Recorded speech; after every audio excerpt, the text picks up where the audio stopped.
आपण सगळेच दरवर्षी मोठ्या उत्साहात शिवजयंती साजरी करतो, घोषणा देतो, मिरवणुका काढतो. पण तुम्ही कधी विचार केलाय का की आपण छत्रपती शिवाजी महाराजांच्या जन्मदिनाला शिवजयंतीच का म्हणतो? छत्रपती शिवाजी महाराजांच्या नावामागं विजयाचं आणि कल्याणाचं असं कोणतं शास्त्र दडलं आहे? आजच्या व्हिडिओमध्ये आपण शिवजयंती या शब्दाचा असा अर्थ जाणून घेणार आहोत जो तुम्ही कदाचित यापूर्वी कधीही ऐकला नसेल.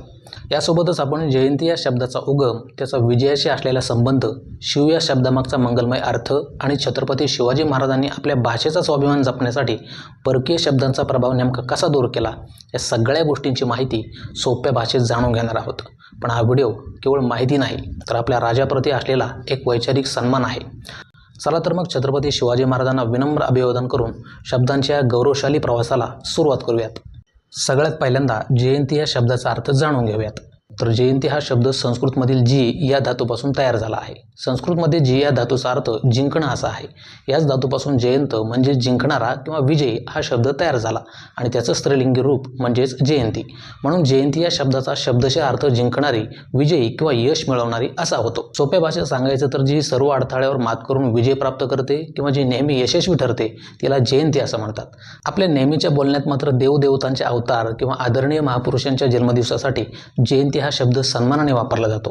आपल्यासारख्या सामान्य व्यक्तींचा केवळ वाढदिवस असतो, पण छत्रपती शिवाजी महाराजांसारख्या ज्या महान व्यक्तींनी समाजासाठी आणि स्वराज्यासाठी आपलं आयुष्य वेचलं, त्यांच्या जन्मदिनाला आपण मोठ्या आदरानं जयंती म्हणतो.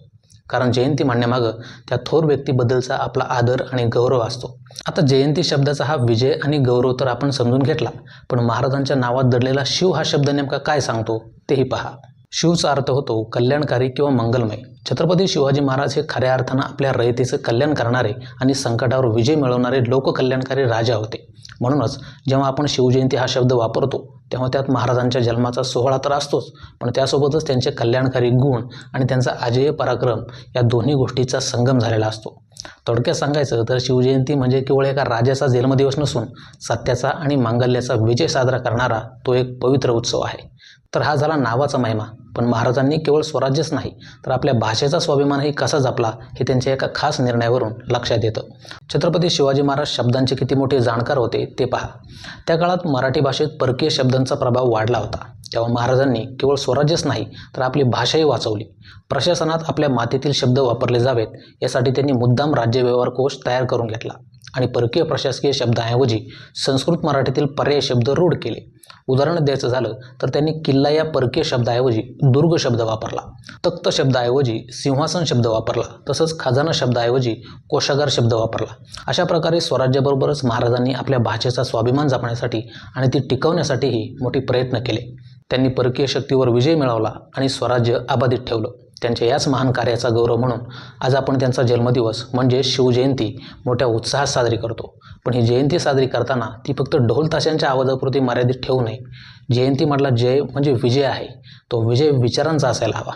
स्त्रियांचा सन्मान, शेतकऱ्यांची काळजी, पर्यावरणाचं आणि आपल्या भाषेचं रक्षण करणं हीच महाराजांना खरी मानवंदना ठरेल. आधी म्हटल्याप्रमाणे शिव शब्दाचा दुसरा अर्थ मंगलमय असा आहे. त्यामुळे आपल्या प्रत्येक कामात मंगलता आणि सत्याचा आग्रह असणं म्हणजेच खऱ्या अर्थानं शिवजयंती साजरी करणं आहे. आशा करतो की तुम्हाला आज काहीतरी नवीन शिकायला मिळालं असेल. जर तुम्हाला हा व्हिडिओ आवडला असेल तर कमेंटमध्ये जय शिवराय नक्की लिहा किंवा या संदर्भात तुमचे आणखीन काही विचार असतील तर तेही नक्की सांगा. माहिती उपयुक्त वाटली असेल तर लाईक करा, शेअर करा आणि असेच नवनवीन व्हिडिओज पाहण्यासाठी चॅनलला सबस्क्राईब करा. जाता जाता तुम्हा सर्वांना शिवजयंतीच्या मनपूर्वक शुभेच्छा. जय शिवराय.